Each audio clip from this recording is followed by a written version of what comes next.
Bonjour les super amis, dans cette vidéo, nous allons découvrir les différents emplois du subjonctif.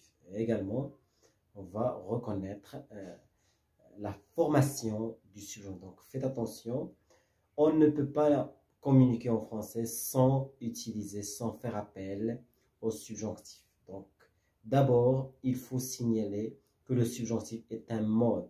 C'est un mode donc, qui contient 4 temps.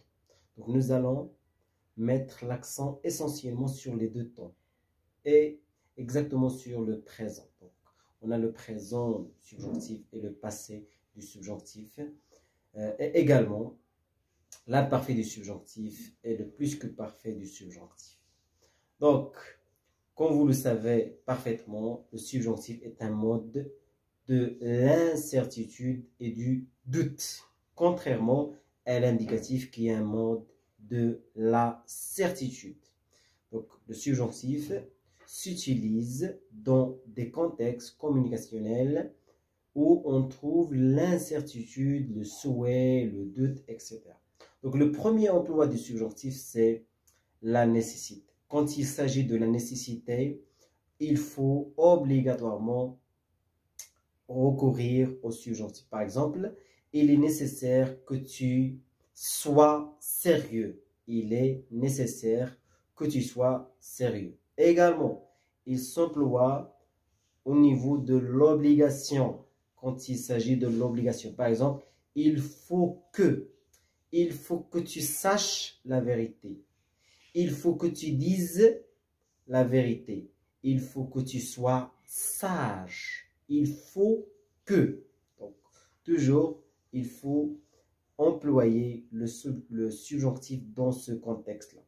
Également, quand il s'agit du souhait, il faut recourir au subjonctif dans ce contexte-là. Par exemple, je souhaite que tu me dises la vérité. Je souhaite que tu sois intelligent.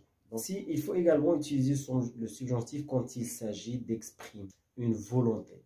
Je veux que vous fassiez ce qu'il faut. Je veux que vous fassiez, donc le subjonctif. Après, le verbe qui exprime la volonté, c'est le verbe je veux, vouloir. Donc, on doit employer le subjonctif quand il s'agit de la volonté. Il faut aussi employer le subjonctif avec un contexte de l'ordre. Dans un contexte où on trouve l'ordre. Par exemple, j'exige que mes élèves arrivent à l'heure. J'exige que mes élèves arrivent à l'heure. Donc, l'ordre.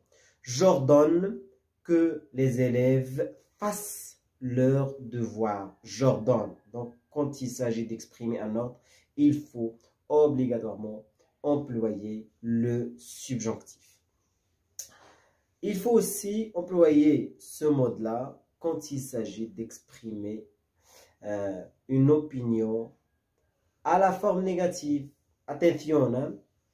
Une opinion à la forme négative. Quand il s'agit de l'expression d'une opinion, par exemple, je pense que tu es sage. Donc, il n'y a pas de forme négative, je dois utiliser l'indicatif. Donc, mais quand il s'agit de l'opinion à la forme négative, il faut employer le subjonctif. Par exemple, je ne pense pas qu'il soit sérieux. Je ne pense pas qu'il soit ponctuel. Je ne pense pas qu'il soit actif. Qu'il soit, hein, c'est le subjonctif. Quand il s'agit également de l'expression de la possibilité, il faut employer le subjonctif. Par exemple, il se peut qu'il neige. Il se peut qu'il arrive à l'heure. Il se peut donc l'expression de la possibilité. Le subjonctif s'emploie également après des conjonctions de subordination généralement. Par exemple, quoique, la conjonction qui exprime la concession, quoi qu'il soit pauvre, il est riche. Quoique, donc quand on a quoique, il faut faire appel au subjonctif. ou ou la conjonction qui exprime par exemple le but. Pour que je travaille, pour que je puisse aider mes élèves. Pour que.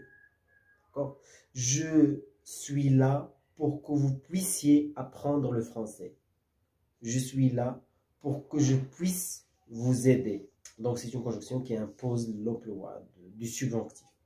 Le subjonctif s'emploie également quand il s'agit d'une phrase complexe. On a l'expression de l'antériorité. Par exemple, Youssef est heureux que son collègue soit parti. Youssef est heureux que son collègue soit parti. Donc voilà, on est arrivé à la fin de cette vidéo. Je vous ai expliqué brièvement les différents emplois du subjonctif et surtout les emplois les plus courants que vous rencontrez continuellement et quotidiennement au niveau de vos relations linguistiques francophones.